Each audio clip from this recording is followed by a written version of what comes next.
And then like, yeah, like what, like, oh, sorry, man. I don't know. Sorry, man. My fucking, my mind's gone.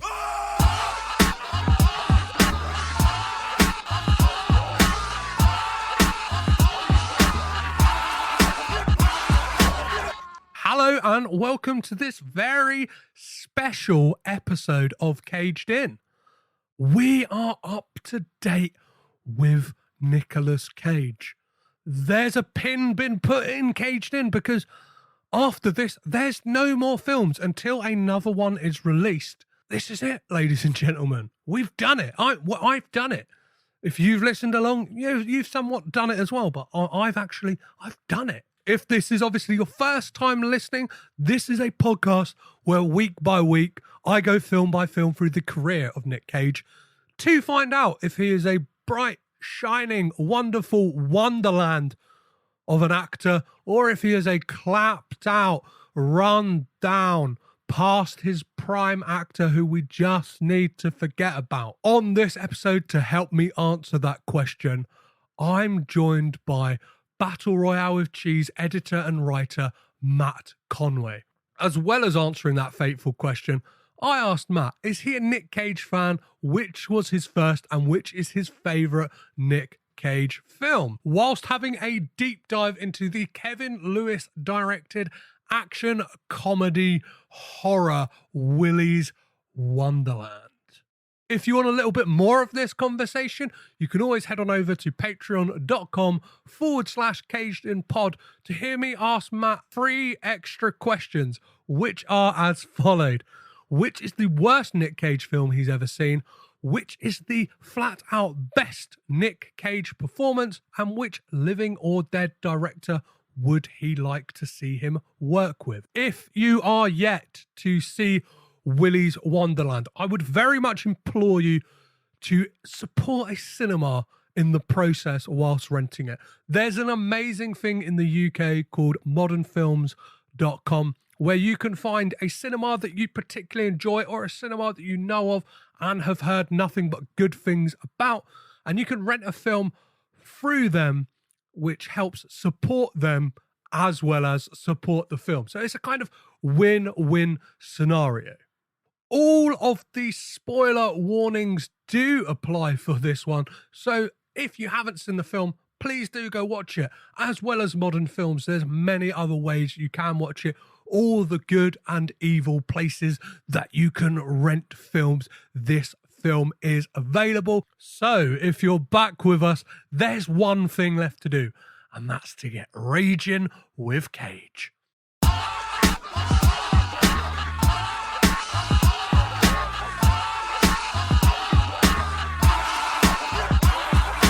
On this episode, it's time to raid your piggy bank, get loaded up on cans of punch, invite all your friends, and get ready to celebrate as we have fun at Willy's Wonderland.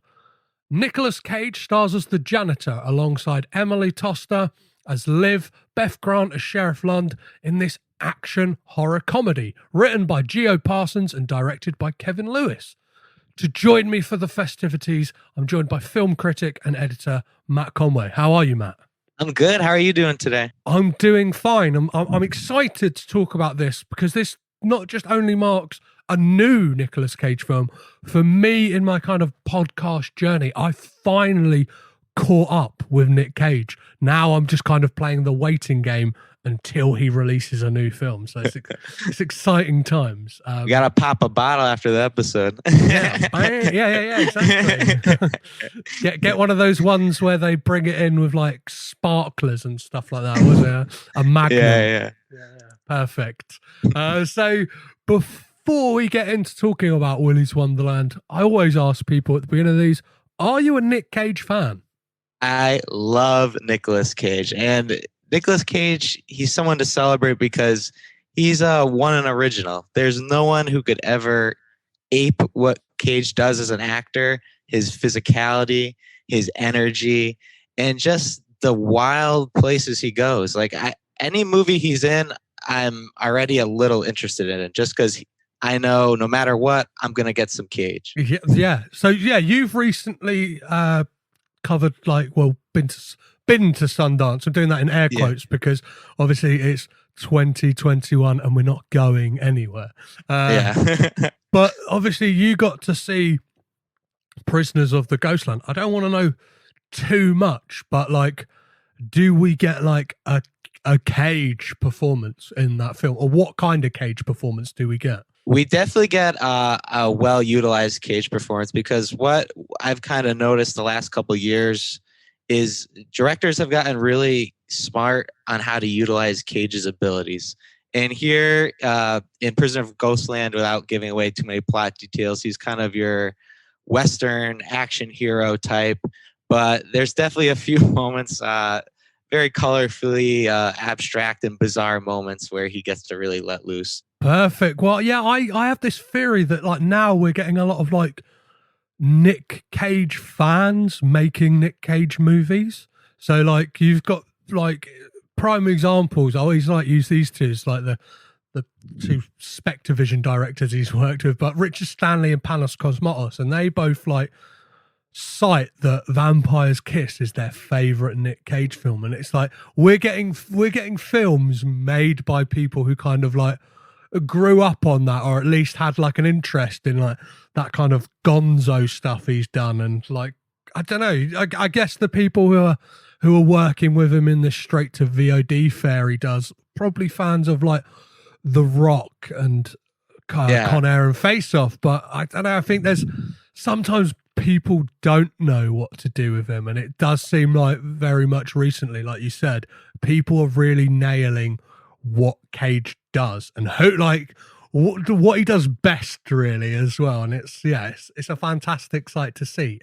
So do you remember the first Nic Cage film you saw? I have two answers. So growing up watching stuff on TV, The Rock was definitely always a mainstay. That was on AMC probably every weekend, every Sunday at like 2 p.m. It'd just be The Rock on, and I just tune in and watch a different part. But that still is Michael Bay's best movie by far. It's a very kind of taunt, lean, kind of straightforward action movie, but you have three really great stars elevating it along the way. And it's that thing, I always find it crazy that that's one of the two films that Michael Bay has in the Criterion collection. And it's like there's like massive oversights in like the representation of like female directors and like people of color, and then Michael Bay's got two films in the Criterion collection. It's crazy. But yeah, The Rock is definitely, it's probably, it's before Michael Bay really went balls to the wall fucking crazy, right? Yeah, it's before he lost himself amongst the bombast of explosions everywhere and stuff like that. Yeah. So what's the second answer to this question? So the second one, probably the first movie of Cage's resume I saw in theaters, National Treasure. I mean, everyone talks about National Treasure. I mean, they're very kind of old school, like kind of low rent Indiana Jones in a way.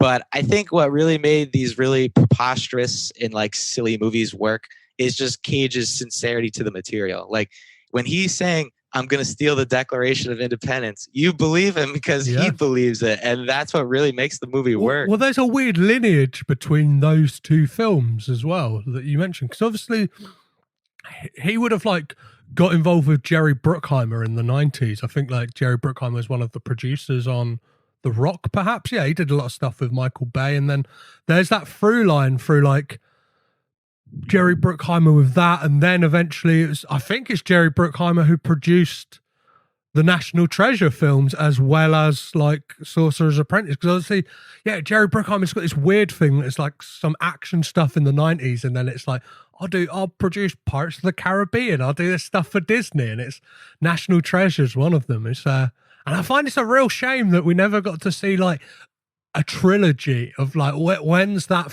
third National Treasure film coming? It's crazy too, because both movies were huge hits at the time, especially for like kind of Disney live action. It wasn't based off a prior property or anything.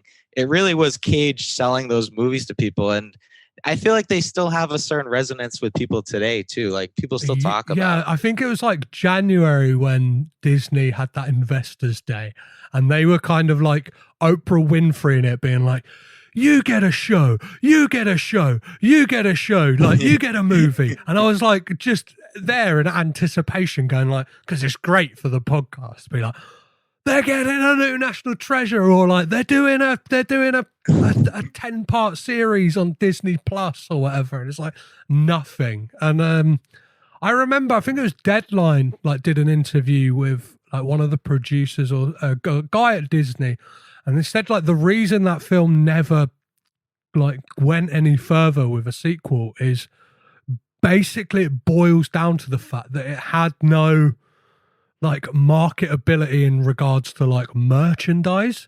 Like it's like you can't merchandise history. Basically, it's like That's wild. do you know what I mean? But it's like there's so many things they could have done. Do you know what I mean? Like I certainly would have a plush like Ben Gates, or like I don't know, some kind of like replica. What is it, like Declaration of Independence, that if you leave it in the light or something, it reveals a map on the back or something like that. And it's like, why couldn't they have, like just gone, do you know what?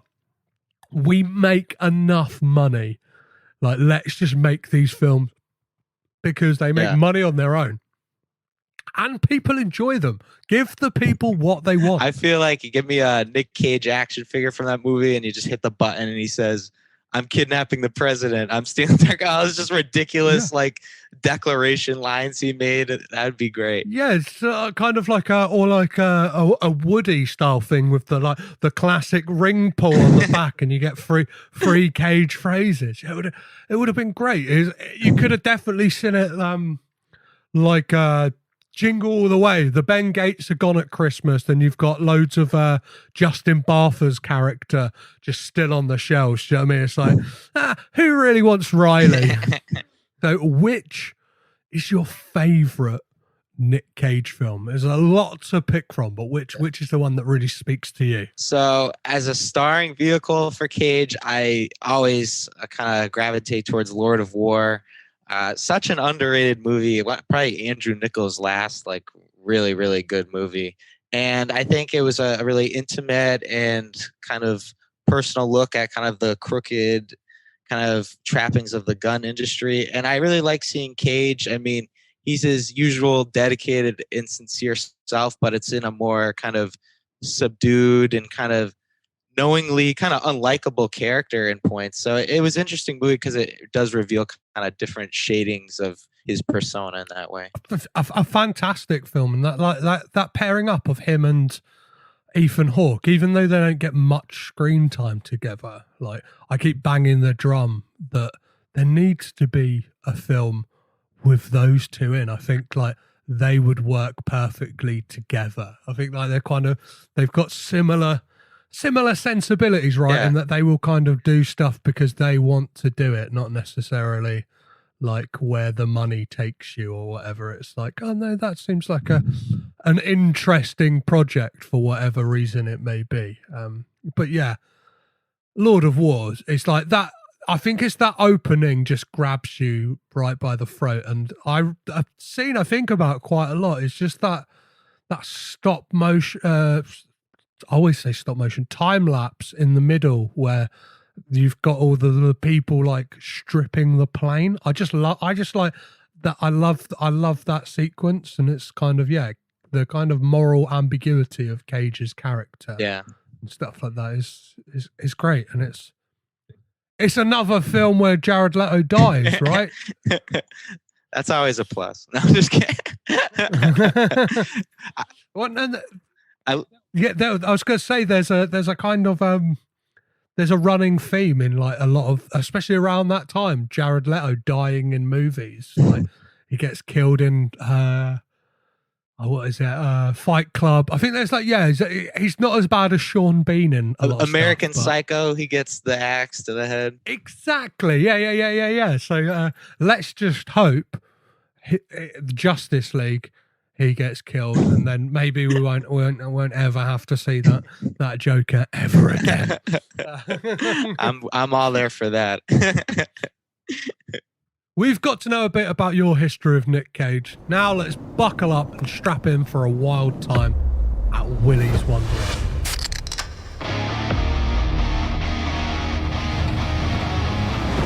Welcome to Willy's Wonderland. Spend the night cleaning Willy's Wonderland, and I will pay to have your car fixed. Deal? You are officially on staff. Let's get the hell out of here. I can't stand to hear a grown man scream. This place has a dark history. I know the bullshit story they told you. It's a lie. You're here to be a human sacrifice. Have you been listening to a word I've been saying? He's gonna die in here, but he won't listen to me.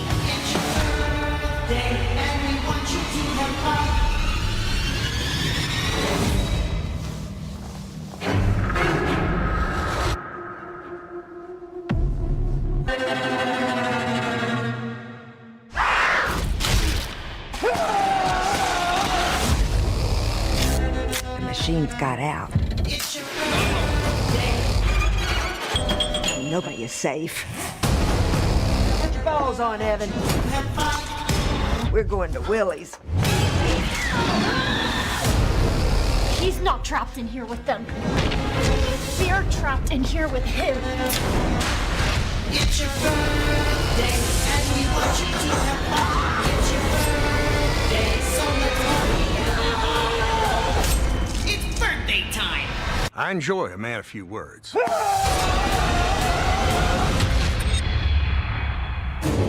So, Matt, what were your first impressions about this film when you first heard it was announced? I was really excited. I love the kind of Five Nights at Freddy's kind of macabre distortion of these childhood figures. Like, it's something really kind of twisted and weird, but interesting in a kind of an aesthetic and also thematic way.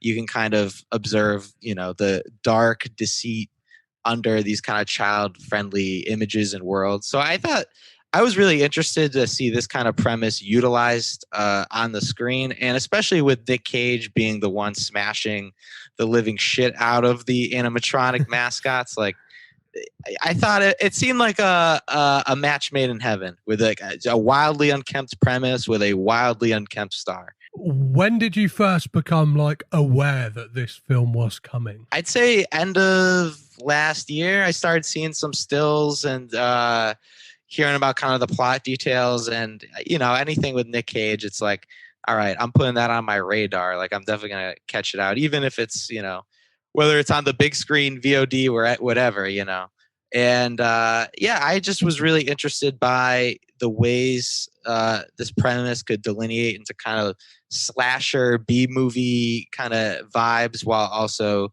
doing something kind of different with the ideas at hand.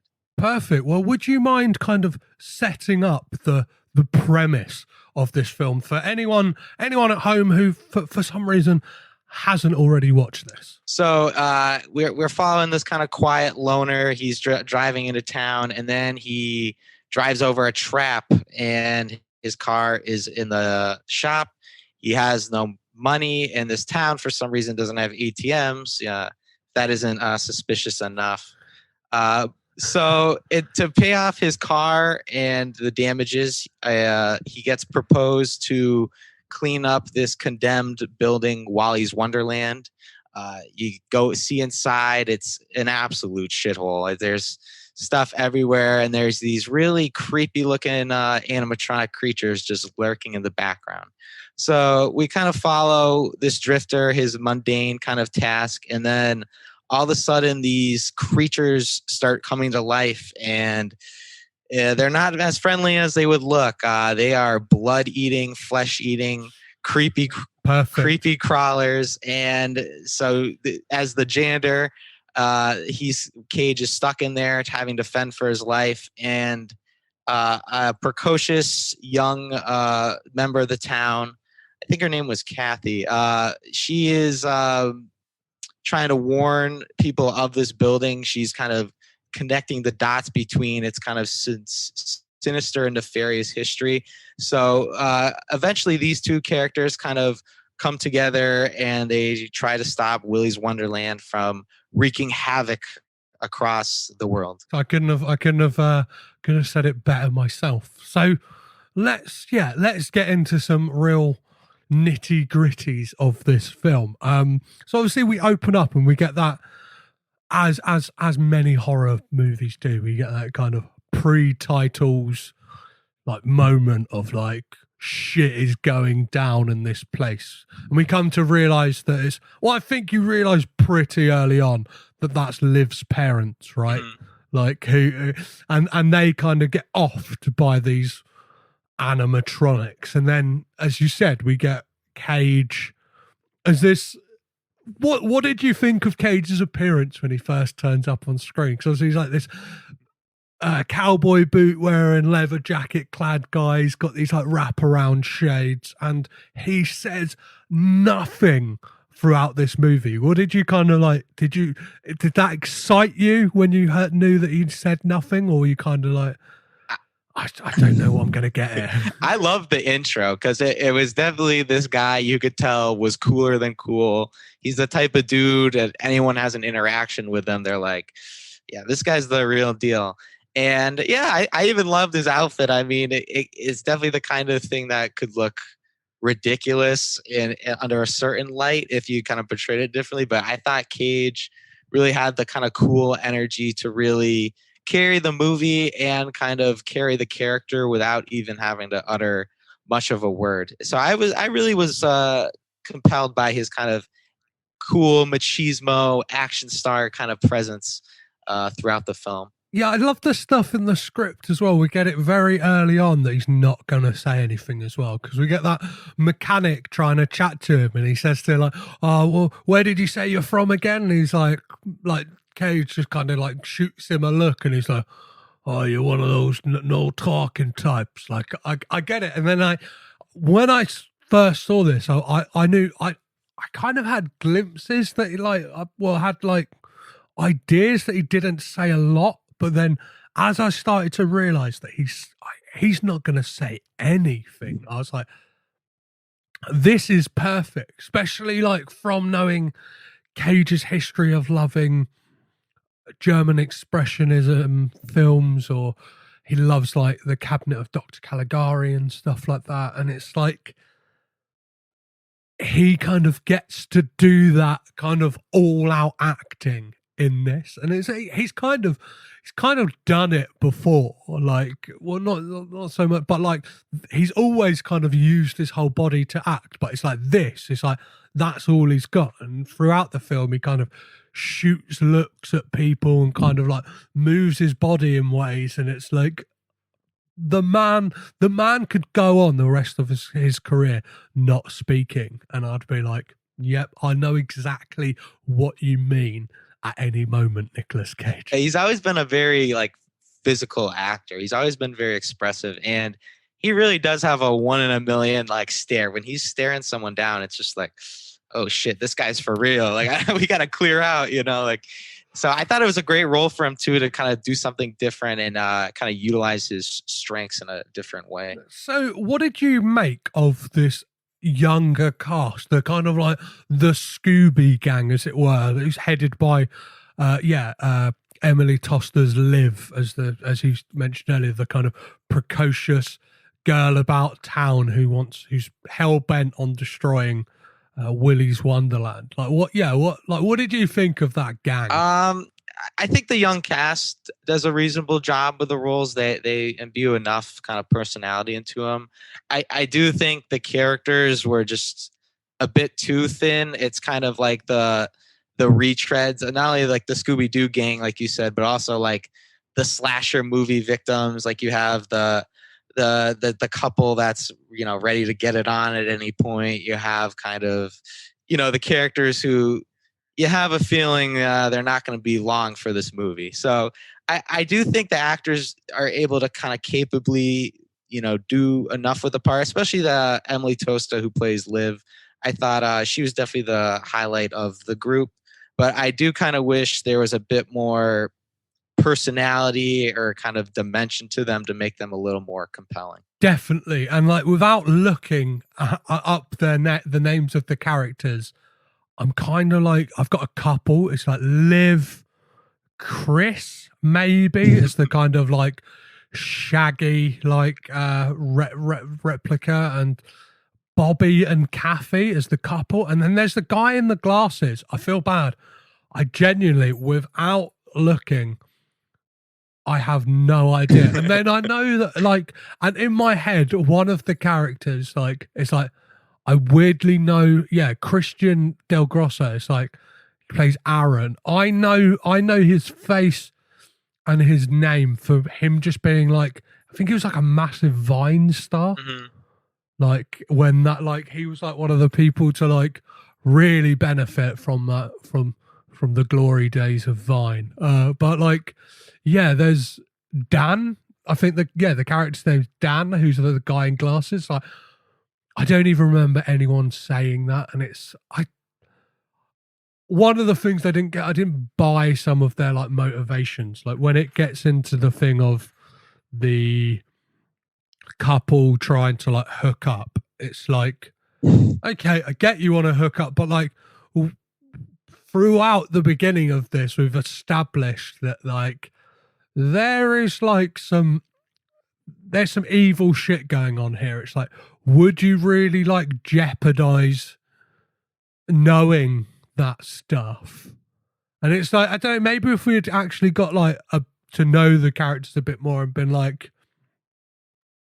Kathy is like this, I don't know, obsessive of like the macabre, and like, do you know what I mean? That gets her going. It's just all of a sudden, like on a dime, she's like, oh, this is the room where it all happened. And it's like, really? Yeah. Like, it's like, where's this come from? Yeah, it's not like you need to give these characters either like an intimate backstory. It's like just the scenes, especially the initial scenes with them, give them chances to kind of show their personality a bit more and kind of do stuff that isn't so kind of contrived and like steeped into like stereotypes for what you kind of would expect in this movie.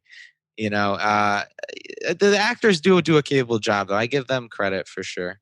Yeah, like that's the thing. Like, I sound like I'm giving the Kathy and Bobby a hard time. Like, Kaylee Cohen does a perfect job as Kathy. Like, she's kind of like, but I just don't know who that character is. Do you know what I mean? Yeah. It's like, is she kind of like bimbo girl, or is she like, I don't know, is she got a bit more going on and like has this kind of like darkness to her? It's like, kind of like, I don't know. I don't know what they could have done. They could have made her a goth, and then we'd have been like, I totally understand it. I totally understand why she's getting turned on by all the macabre. Yeah. So obviously, we're introduced to the gang, and then we get introduced to Willy's Wonderland. Cage gets shown about, and we get this brilliant performance. Tex McAdoo, the guy who owns Willy's Wonderland, played by Rick Reitz, who's like this real sleazy scumbag, like got this like mustache and wearing a 10-gallon hat, being like, hey man, and he says that brilliant line, I think that's littered on all of the promo for this, like, you're officially on staff. Oh yeah, when he hires them and gives them the shirt. Yeah.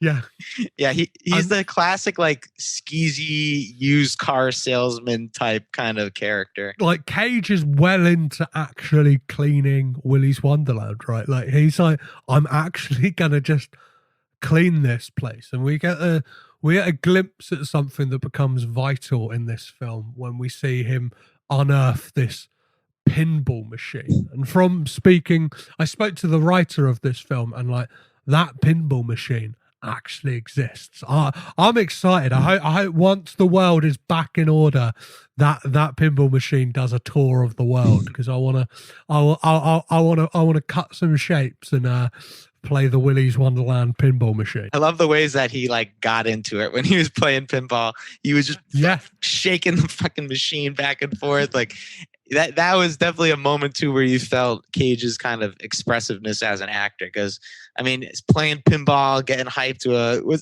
was that like beer he was drinking or like an energy drink? Like I was trying to figure that out the whole movie. You remember the cans he would pop before the pinball? Yeah, it says punch. I think it's an energy drink. I think it's supposed to be like kind of Red Bull or like Monster energy drink, and it's just this guy who's like like amped up on caffeine, just kind of like. And I like what do you think of the kind of premise that like obviously it's like this thing of like he's supposed to be the one in danger, but then it's like, what happens if you put a man who is more than capable to go against like this evil, and they're the ones who should be scared? What do you kind of like? Is that a refreshing premise to you? Yeah, and I think it was a great way of utilizing kind of the persona established early on with the intro scenes. Like I said earlier, this is a guy, just from looking at him, you can tell no one wants to mess with him. And to see, you kind of can tell from the scenes with other characters, especially the cop. Everyone else in this town is terrified of Willy's Wonderland. They all go in there and they're like, please, we didn't mean to offend you, Willy. We're so sorry. We're so sorry. But Cage, nah, he's trying to rip some robot heads off and take care of business. So the first animatronic death we get is Ozzy the Ostrich. And what do you think of like the kind of the practical suits for the animatronic? I thought the action in the movie was definitely one of its best attributes. I give the direction a lot of credit for Kevin Lewis, the director. He utilized a lot of practical effects, and I really liked his kind of dimly lit kind of visual aesthetics. It's a movie that felt really seedy, and it's as it kind of gets you in this really seedy landscape. And I just love the darkness blues, like the blackish blue of the blood, and just the effects, the arms being ripped off, and just the real kind of brutality and like verbosely gory elements. I really love that. The movie was shamelessly like a B movie. It was like shamelessly over the top with all the action on screen. Yeah, and it's interesting because Kevin Lewis hasn't directed anything since 2007. So like, and I remember like, because I followed this film for ages. I remember like first hearing about it, maybe like late 2019, early 2020. And like, I followed Kevin Lewis on Twitter, and he was like really cool at just like posting loads of stuff about like films that had inspired him and like stuff he'd made the cast watch. And he always saw this film as Pale Rider meets Killer Clowns from Outer Space. And it's like you can definitely see like the kind of influence of like a kind of Western character in Cage's role, and you can definitely see that kind of B movie aesthetic that they're going for. And I see like an influence from like Edgar Wright in this as well. There's like a lot of like, especially like when stuff's happening, like, or like those kind of jump cuts that Edgar Wright uses. It's like what you mentioned earlier about the ATM machine. There's that thing, and it's, you kind of get like a whip pan to like all of a sudden like a quick jump cut to like the ATM machine, and it's like very much like like those, like, what Edgar Wright has kind of become like known for, really, right? Even as far back as Space, the TV show, did, and then Shaun of the Dead, when he's got like even someone making a cup of tea, and he's just got those like quick jump cuts, like, and it's like I saw influences of that, and it's like for a film that like I don't know how much to believe this, but online it states that the budget for this film was 10 million. Would you agree with that, or would you say that this is possibly a lower? But I don't know. Does that say? I give Lewis a lot of credit because personally, as someone who really likes kind of action movies, B movies, stuff like that, I'd way rather see a director be creative, utilize practical effects, and really kind of think like, how am I going to make this happen, rather than just slap in really shitty looking CGI. Like that to me is always the laziest way out. Is we could CGI this. So I do think the movie at 10 million, that sounds about fair, because I bet the some of the world building and kind of set decorations and stuff must have cost a lot of money. But I don't know where I got that from. It's I'm getting here. Sorry, IMDb says 5.5 million estimated budget, which sounds probably more about right. Yeah, I'd say that sounds about right. And I give Lewis credit, because it's a movie that it doesn't like completely outshine its budget, but it's a movie that's trying to be kind of grimy and dark in its own way. So like having a smaller budget, I think, if anything, aids kind of creating that aesthetic on screen. I reckon we're going to see a lot of like 2-star, maybe like 1-star reviews for this film. Like there'll probably be a lot of like, when you look on like stuff like Letterboxd, there'll probably be like, well, I've already seen like 1-star reviews, but it's like just Five Nights at Freddy's fanboys going like, it's Five Nights at Freddy's rip-off. And it's like, like that idea is kind of like, it's kind of fair game. It's like Five Nights at Freddy's isn't exactly an original idea. Do you know what I mean? It's like a 13-year-old, like, do you know what I mean? I've probably had ideas like when I was younger going like, wouldn't it be like really crazy if like, I don't know, you went into like an amusement, you went into an amusement park and or like you went to Disneyland and all of the like characters were evil or something. You know what I mean? It's not a massive jump to make, but yeah, it is a film that is fun. So yeah, the point I was gonna make is we're gonna get a lot of people pretty like giving this shit, and it's like it's a film that knows what it is. And it doesn't try to be anything else. It's like it wants to be a B movie. It wants to just have fun. And it like the biggest case in point of that is like the runtime of this movie is like sub 90 minutes, like 86, 87 minutes. It's like you know at a runtime like that the filmmakers, everyone involved knows, it's like, we've got one idea, let's just do that really fucking well and like not mess about.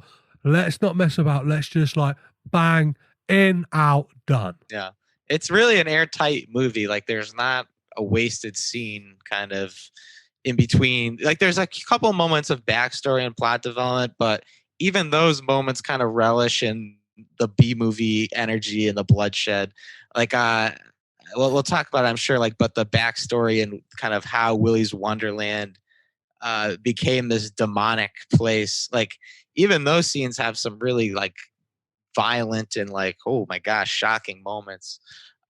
Well, let's talk about that now, because obviously we get Liv gives us half the backstory about like I wrote down the name of the Jerry Roberts Willis, this kind of like pedo murderer, pedophile murderer who like and it's got elements from loads of horror movies, right? There's definitely like a through line from Chucky to this. Yeah, and it's it gave a personal, like a very human and kind of interesting angle into kind of creating this kind of fantasy demonic story as well. So I did like that, and it fit the whole kind of twisted, macabre energy of the movie very well as well. Like one of the things that I think really shines in this film is the score.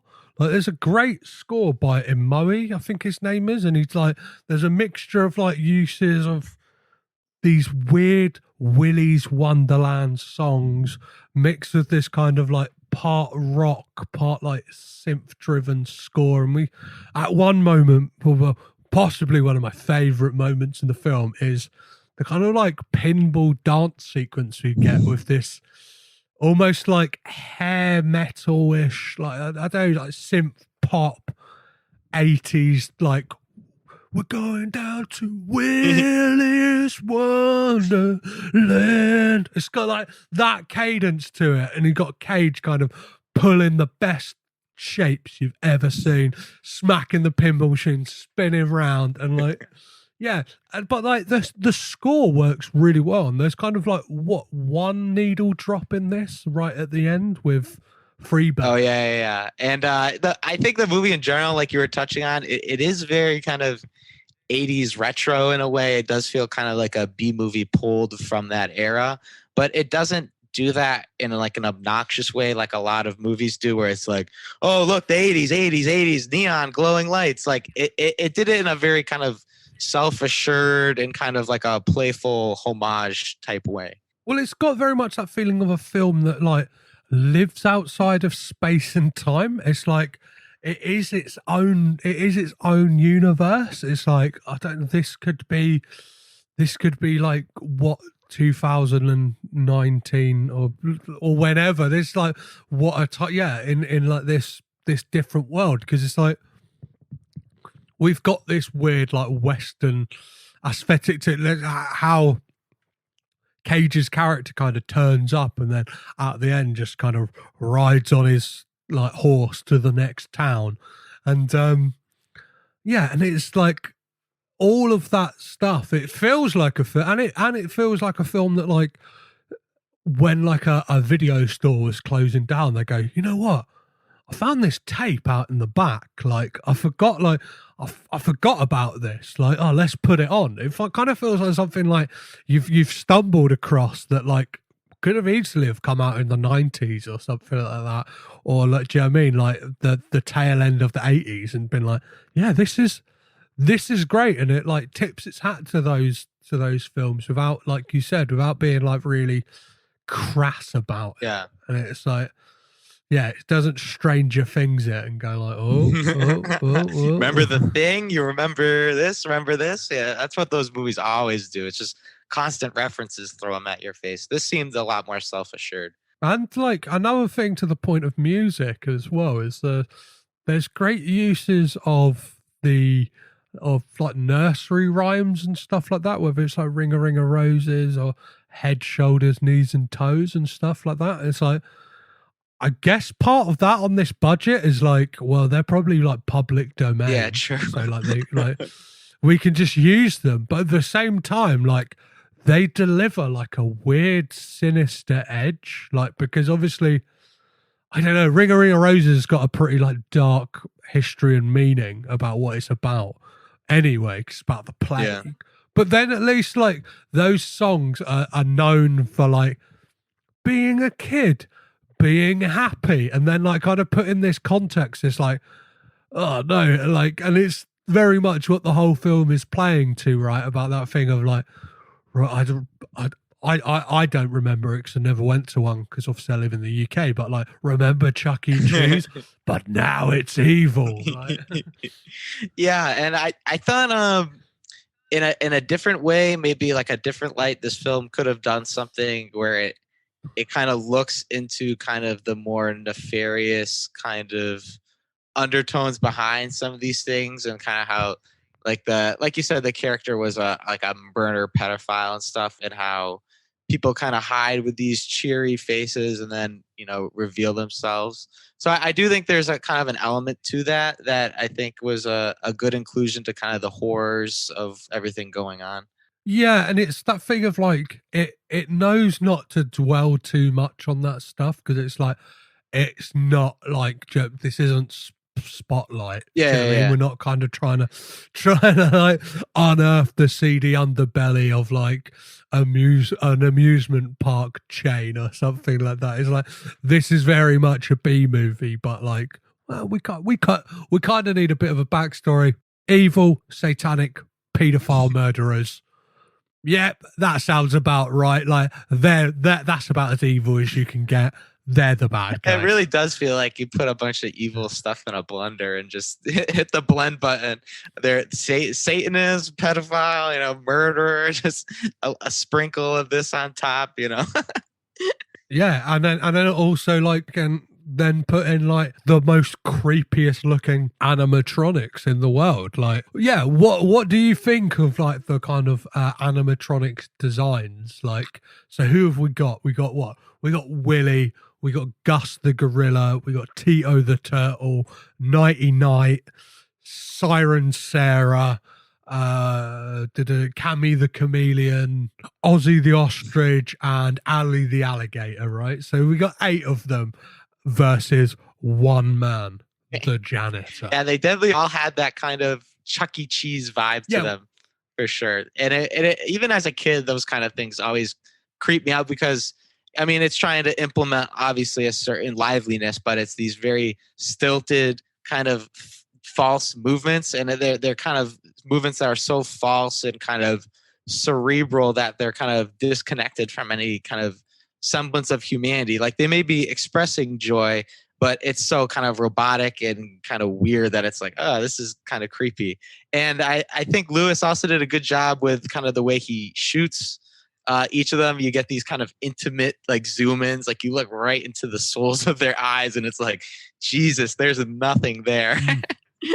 Yeah, and they've all got like these terrifying voices as well. The effects have been put on. They're kind of like, they all sound like they're breaking as well. They all sound like decrepit, and it's like, I'm gonna get you. And it's like, it's very like, oh, fucking hell, like this is the stuff of nightmares. And then like, I think like a moment I guess like, yeah, a moment this slightly falls down with for me is when like the chameleon is trying to like reason or like persuade Chris to like, he's like, I will tell you the secrets of the other side. And it's like, I don't buy his motivation. That might be because I've watched this 3 times and maybe on the 3rd time it's kind of like I'm looking for nitpick things that are kind of like bug me. But it's like, maybe it's not supposed to be watched. It feels like the film is not supposed to be watched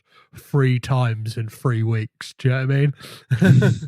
Definitely. It's definitely like intended as like a perfect midnight kind of movie. Yeah. You know, end of the night, you know, watch it with some friends, pop a beer or 2, you know, like it definitely has that kind of vibe where you're just seeing something ridiculous that keeps unfolding in its own kind of unique frequency. And yeah, like before I forget, like, what did you think of Beth Grant in this film? Oh, is the sheriff or the cop? Yeah. Yeah, she was really good, and I think she helped really ground the material and at least some sort of stakes and kind of dramatic urgency. Like she was the one character I think out of any of them who sold the inherent fear of the community towards Willy's Wonderland. Like I mentioned earlier, the scenes where she's inside the building, like the carefulness that she implements in talking to Willy and stuff, and just the fear. Like I thought she was really great, and it was kind of like this generic kind of cop role, but I really thought she imbued enough kind of personality and presence to make the role kind of work. Well, she gets a great line, doesn't she, when they realise that like the kids have like gone into Willy's Wonderland, where she says to like her new on the job deputy, she's like, strap on your balls, we're going to Willy's Wonderland.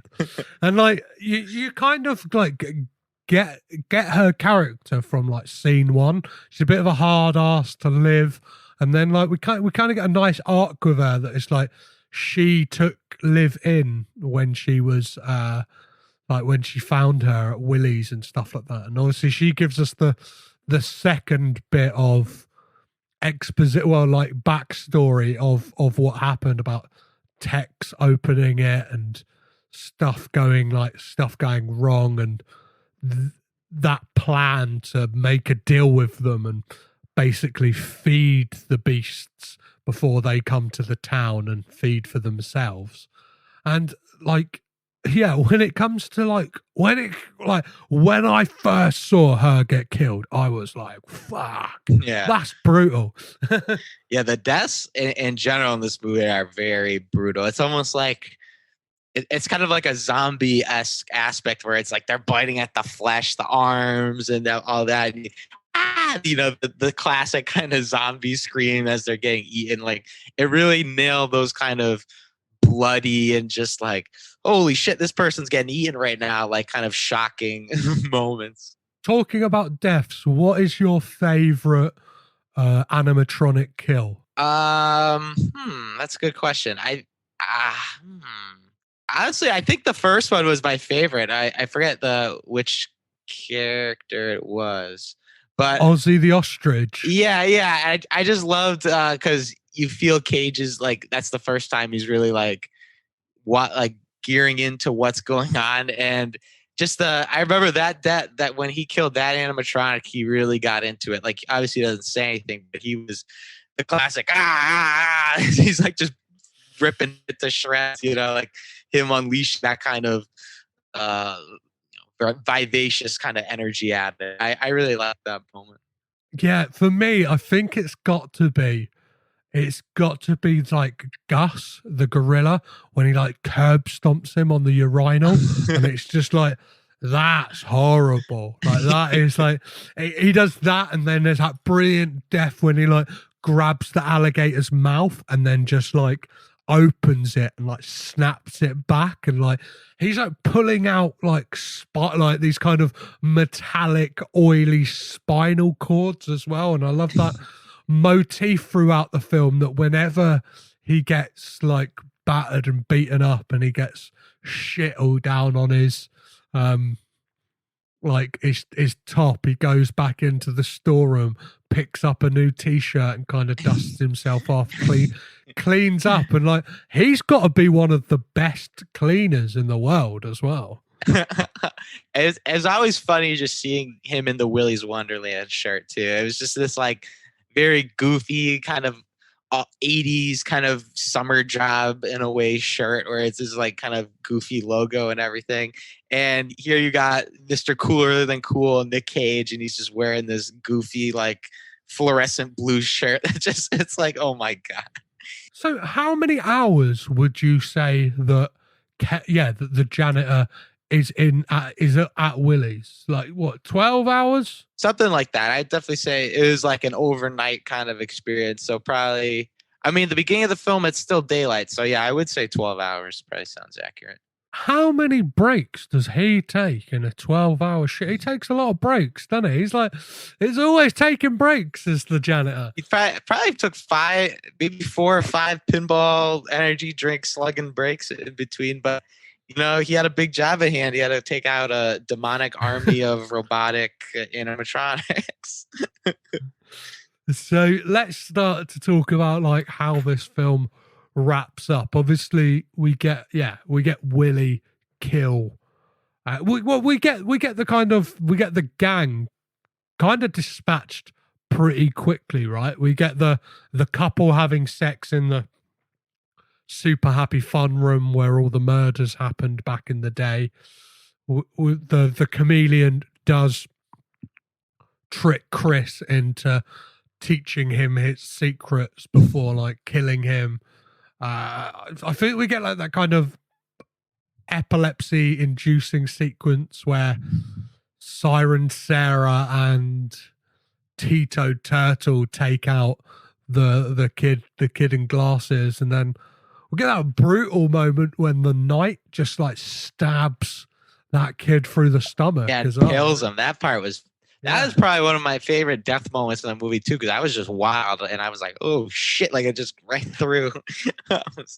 The gore effects in this were very convincing and very well implemented. So when we come to the end of as this film kind of gets to the end, like the only people left standing are Liv and the janitor, and the janitor comes face to face with Willy, and then we get that first fight sequence, don't we? And then Cage ends up in the ball pit, and it's that kind of like, oh, you think the hero's done for, and then we get that like in this film, he's not done for. It's like, well, we've checked the runtime, we've got 10 minutes, we know we're gonna be all right. But yeah, we get that like hand come out of the ball pit, and then that kind of final showdown. And I think, like, to your point of that first like fight sequence, an animatronic kill,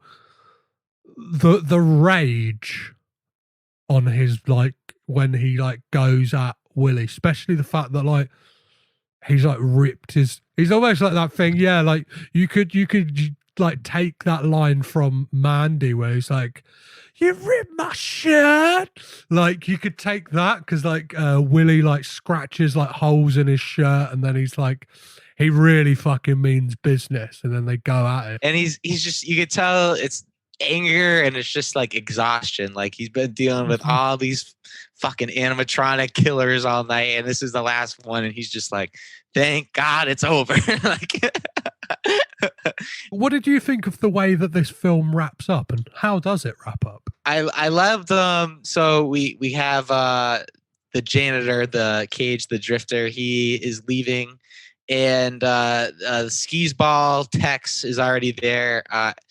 The car repair brought him the car. He's ready to drive off because he thought there's no way Cage made it out of there alive. And then all of a sudden he walks out. He takes his keys. They say, wow, that is one cool dude. And he drives off into the distance and he picks up Liv along the way.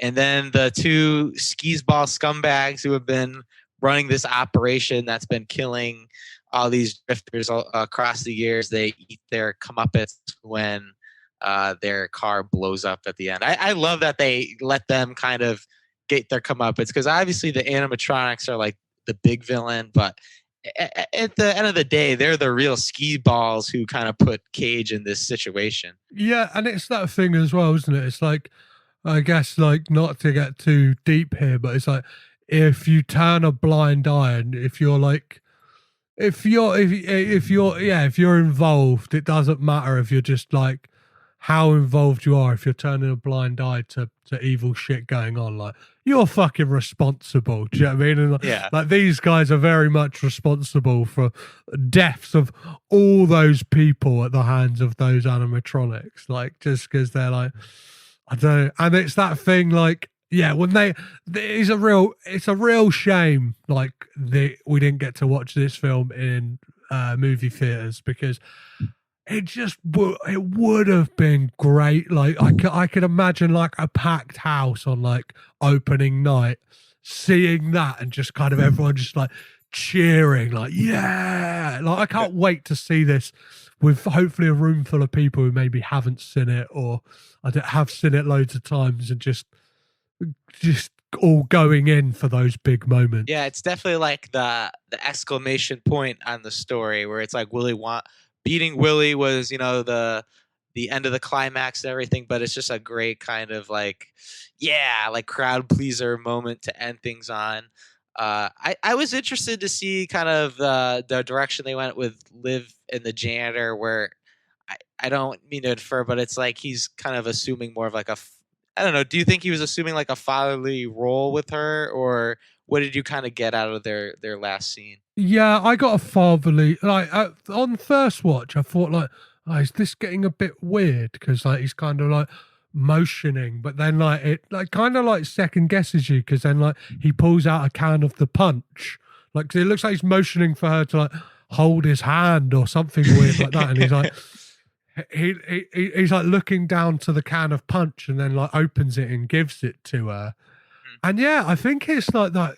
I don't think there's any like, there's no romantic element to it. It's just like this kind of father-daughter relationship, and it's like it leaves it weirdly open-ended. That like, I don't know. It could like there could definitely be like a series of these like Janitor versus aliens, or like Janitor do you know what I mean? Like, Yeah. kind of just the janitor riding through these like B-movie like different tropes. Like, do you know what I mean? He drives onto the set of like a different kind of like a werewolf B-movie, or like a vampire B-movie, or a zombie B-movie, and it would just make sense with that character. Yeah, I could definitely see that. Or maybe even like he goes from this Willy's Wonderland kind of little indoor establishment to like a theme park or something, where there's kind of all sorts of twisted things laying around the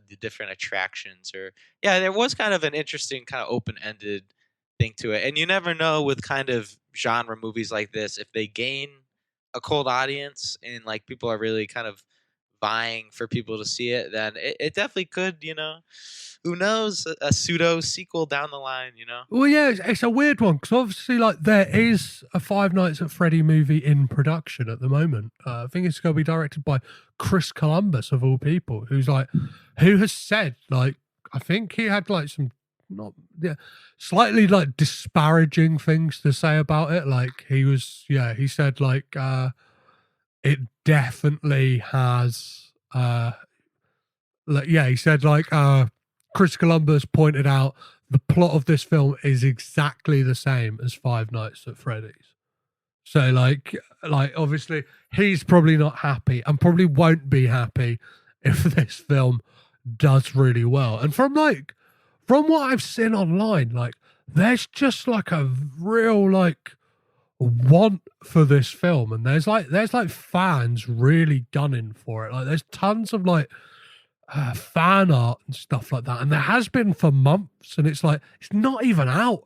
Yeah, and it's not like it's like a perfect kind of mixed blending of different kind of genre elements. You have this really kind of high concept and ridiculous premise, and then you have the king of genre movies, Nic Cage. I mean, who else would you rather cast in a movie about destroying animatronic machines? So I feel like that combination of elements is really what has captured people's interest. Yeah. And yeah, I just like, I don't know, like I'm looking forward. I think we're hitting upon a really interesting era in Cage's career. It's almost like this meta self-aware era. Like you kind of got it with Jeff Goldblum a few years ago when he started like in interviews really playing up to the I'm Jeff Goldblum like thing when he's doing like weird like ASMR videos for Vice and stuff like that. And it's like we're kind of getting that with Cage. Just like we've got this, we've got the massive weight of the unbearable weight of massive talent. We've got like from what I can gather, like maybe you can obviously speak more onto this, but like Prisoners of the Ghostland seems like a film that like from the description you gave, it's like it's borrowing and stuff around, like it's borrowing from these different genres, and he's working with a kind of director who's willing to go out there and stuff like that. And I'm just excited. And then not even mentioning the fact that he's playing Joe Exotic at some point as well in a TV series. It's like we're broken part. We're over the rainbow, and God knows where the fuck we are anymore with Nicolas Cage. And I love it. Yeah, it's definitely exciting that like, early in the 2010s when he started really kind of pumping out the VOD movies, you're like, oh, is this really going to be like Nic Cage's the rest of his career? Is he going to be in these movies like no one sees? Kind of like how Bruce Willis is now. He's always just pumping out the VOD action movies. But I think he's been really smart to kind of gravitate towards directors that have more of a perspective on what they want to do with a movie. It's not just a movie that's made to be a product. It's a movie that has, an interesting kind of creative element. And I like that he's really kind of embraced that and let these directors kind of use his persona to do different things and also kind of build upon what his persona has been through all these years. Yeah, exactly. And it's I think like this era more so. I don't know. I'm just excited. Like maybe because now I'm in the unknown of where Cage is going next. Because for so long I've been like for like the last 3 years I've been kind of like going, oh no, I'm coming up to straight to VOD era. But now it's like I'm out in the woods, and it's like, and there's like stuff he's got slated. So there's a film called Pig, probably like one of the ones we haven't talked about, that like, for what I know, has been finished for like at least a year. Like I think it like, so that like Willy's Wonderland, I think like just made it under the wire before like the pandemic hit. It was like one of the last productions in like Atlanta, and it was like boom, like we got it finished. But like Pig, I'm pretty sure I've seen like images of him and Alex Wolff like from the set of that, like knocking about on the internet for at least the last year and a half. And it's like, where is this film?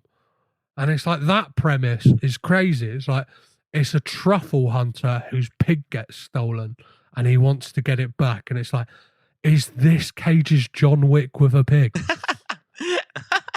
I sure hope it is. That'd be crazy. And I'm really excited for that movie because I saw Neon, who distributed Parasite, picked it up. So I think it's a movie that is going to have those kind of genre elements, but will have a bit more kind of stakes than maybe something like Willy Wonderland. That's more of like a B movie. Yeah, I'm kind of very interested, especially like I know like it's weird to put a lot of weight in like distributors, but like I guess it's like why we now live in the world where it's like we have like A24 bros, where it's like anything that they release, people like bust a nut over. But it's like when you see someone like Neon pick up a film, it's like, oh, that does feel like a kind of seal of approval. It's like what last year they released, or in the States at least, they released Possessor, which was like possibly like one of the most like I don't know, like you're getting something visually interesting, or like you're getting something interesting and unique from a director, and it feels like Pig is that. And I know that Cage has said like it's got some serious tones to it as well, and I just like I don't know what it's gonna be. And that one I think it's the thing, because it's the one we know least about, you know what I mean? And it's like I think like the unbearable weight of massive talent from knowing like the rest of the cast. It's like, oh, it's an action comedy, and it's like Willy's Wonderland. It's like from the kind of promo stuff and just reading the IMDb entry before it came out, it's like that's a B movie. But it's Prisoners of Ghostland. It's like, well, it's a Sion Sono movie. It's like, yeah, but it's like Pig. It's like I just don't know. It's like it's got Alex Wolff. This would have maybe been like, like it's post Hereditary. Like he could do anything, and it's like Cage could do anything. Do you know what I mean? You never know. It's a roll of the dice. And it's really exciting that Cage has really reached this point where, I mean, he's doing these kind of wild movies, but it's not like they're being kind of pushed away by critics. Like I feel like critics are starting to really embrace kind of what Cage is involved to being. And yeah, it's nice that he's getting to enjoy kind of critical and, financial success via kind of VOD kind of platforms and stuff like that. So, Matt, as we start to wrap things up, I always ask 3 questions at the end of these, which is, first of all, does Nic Cage have bad hair in this movie? I'll give Nick credit. It wasn't distractingly bad. Like you could tell he's kind of balding a little, but anytime I think of Nic Cage and bad hair, like my brain instantly travels to like 2007, 2008 Nic Cage and like Next in like Bangkok Dangerous, when he had like the bird around his head or whatever. He had the wildest fucking hairstyle ever. So it wasn't distractingly bad. Yeah, he's definitely like he's had plugs recently or something, because his hairline has kind of like, especially if you watch History of Swear Words, it's kind of like gone like, it's kind of it's come forward a bit. And the second question is, well, this one kind of feels quite redundant, because does he do a crazy voice? Like, well, no, not really. He doesn't speak, ladies and gentlemen. So let's move on to the third one. Again, the answer to this might be very clear from everything we've said about this film, but do we get a Nicolas Cage freak out in this film? Mean, I'd say anytime he's bashing the living shit out of an animatronic, we get some freakouts. And I would definitely say the pinball scenes, I mean, it wasn't like a freak out, but you're getting Cage unleashing that energy he has and doing his thing, and I love it.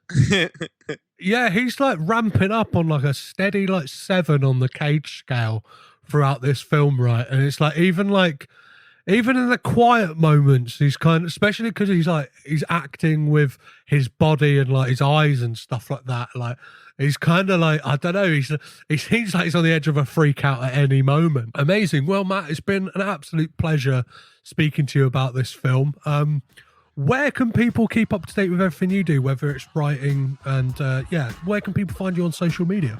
You can follow me on Twitter at Matt Conway, Con Khan, like the Star Trek creature. You can also see my written content and my staff's written content at BattleRoyaleWithCheese.com, where I write reviews and edit as well. Amazing. Again, thank you so much for coming and raging with Cage with me. Thank you for having me. I had a blast.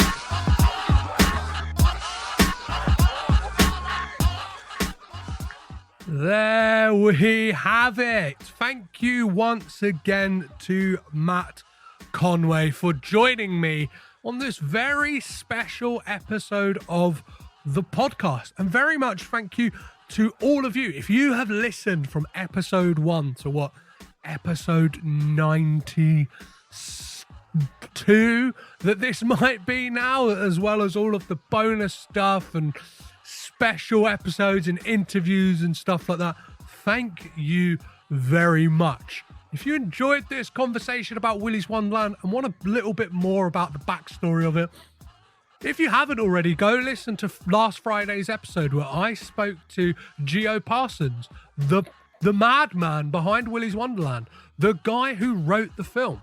He was so kind to give up some of his time and kind of tell me about where this idea came from. Is it a Five Nights at Freddy's ripoff? And where could it possibly go in the future if the appetite is there for it from the audience? Obviously, I am aware that this film is very much going to split people. You're either going to get it or you're not. And there's no shame in which way you fall down the line. However, I would like to further this conversation. So please do follow me on social media at CageInPod on Twitter, Instagram, and Facebook. And let's have a chat about it. Did you enjoy it? Did you hate it?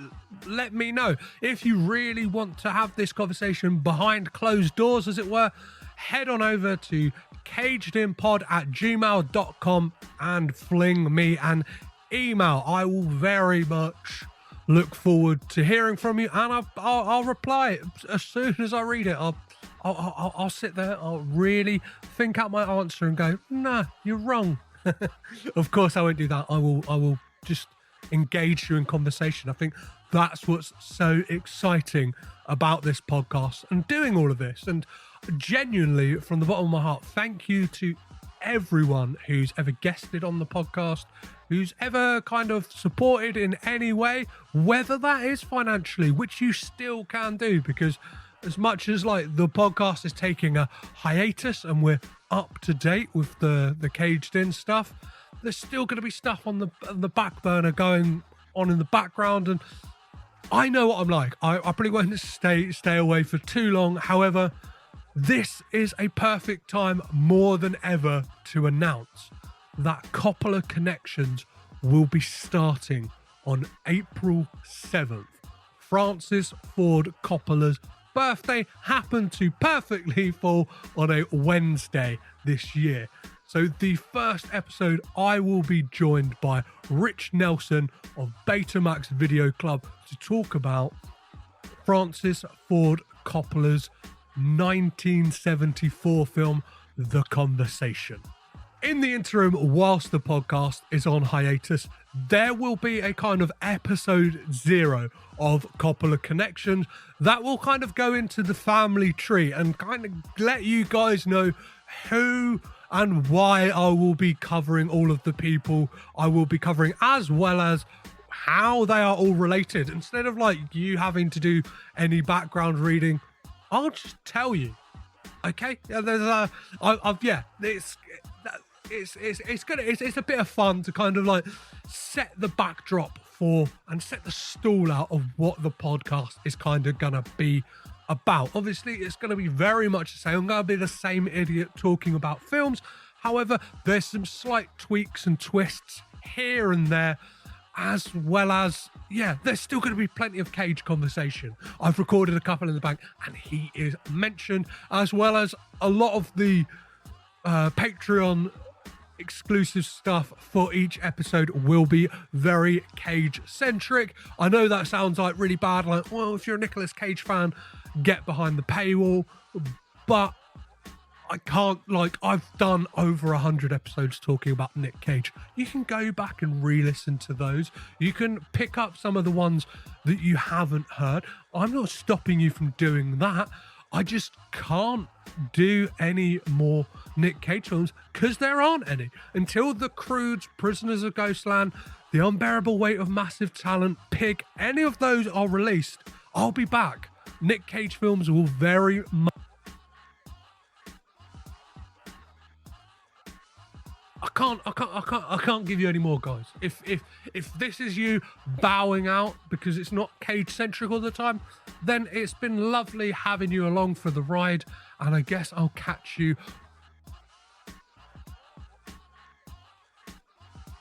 If you have enjoyed the podcast, please do head on over to Apple Podcasts, Acast, Google Play, wherever you listen to your podcast, and give it a 5-star rating and review. I know that every podcast says this, and they kind of flog that dead horse to kind of like over and over and over again, but it really does help more people hear it. Well, guys, I've been Petros Patsilivus.